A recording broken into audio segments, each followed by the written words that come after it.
La canne à sucre, c'est une mauvaise herbe.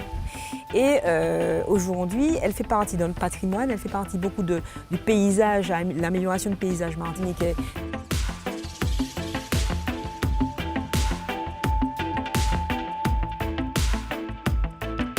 On a un savoir-faire en Martinique qui est évidemment séculaire, et notamment dans le rhum agricole, qui est particulier, puisqu'on est certainement l'île qui l'a développé et qui lui confère aujourd'hui la réputation qu'il a.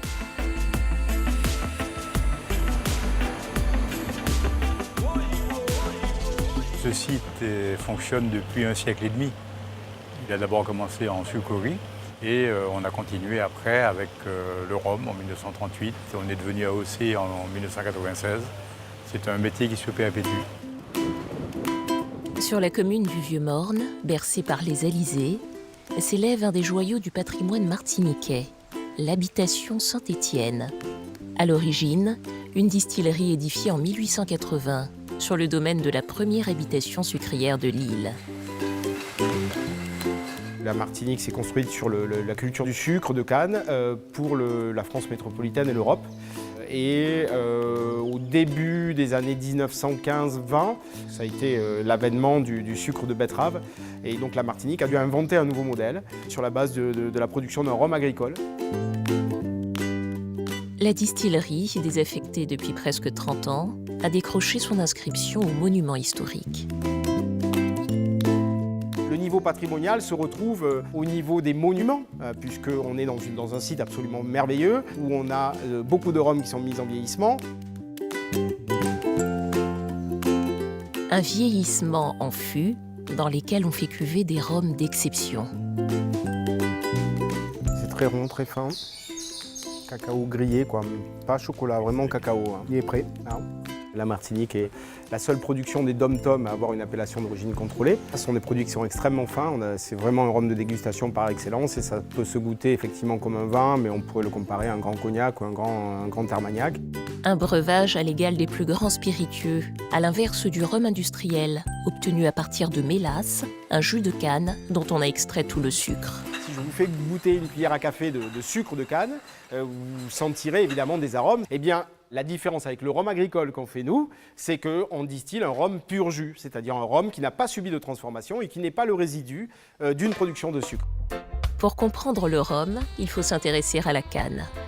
Dans les mornes, on croise encore quelques employés répétant le geste traditionnel de coupe à la main. Mais les besoins de rendement ont accéléré la mécanisation. Françoise Elisabeth dirige le domaine de l'Apalin, où la récolte a commencé. La canne à sucre, en fait, elle se récolte une fois par an. Nous démarrons généralement toujours en fin janvier, début février. Et nous terminons généralement pour la fin juin. Et aujourd'hui, on doit couper 250 tonnes. Son domaine s'étend sur une zone de marécage argileux. Des conditions idéales pour la canne à sucre. C'est bien de trouver la bonne variété qui s'adapte au bon terroir de façon à produire non seulement plus, mais avec plus de sucre et plus de rhum aussi. Il paraît que la canne à sucre pullule comme une mauvaise herbe. Pourtant, la Martinique n'en produit pas encore assez. C'est la seule culture qui manque de matières premières. Donc c'est vraiment un fabuleux développement pour la Martinique de demain. Il faut qu'on produise plus de canne pour pouvoir fournir aux distillateurs plus de canne, de façon à pouvoir produire plus de rhum. Donc moi je trouve ça épatant.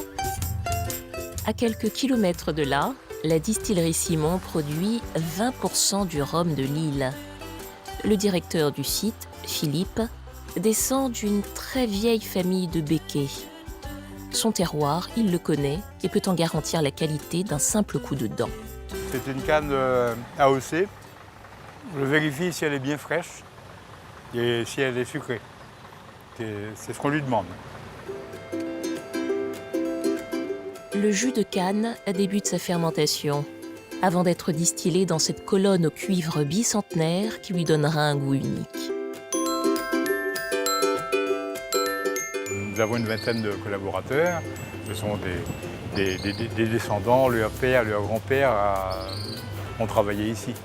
Donc ça fait un peu, on est ancré complètement dans le patrimoine. On fait partie du paysage. C'est donc cela le secret d'un bon rhum.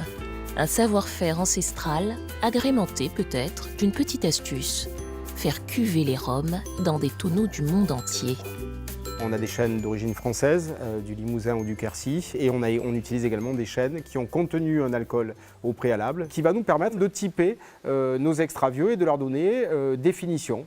Donc c'est ainsi qu'on a décliné les finitions fût de Sauterne, les Highland Finish, les Islay Finish, les Pedro Jiménez. Une manière, en quelque sorte, de renouveler le patrimoine caribéen. On peut être martiniquais et on peut être citoyen du monde. Et ça ne veut pas dire tout révolutionner, ça veut juste dire intégrer ce qui fait notre force et puis faire en sorte que ce patrimoine affleure dans une certaine modernité et qu'il puisse être partagé avec le plus grand nombre autour d'une passion en fait.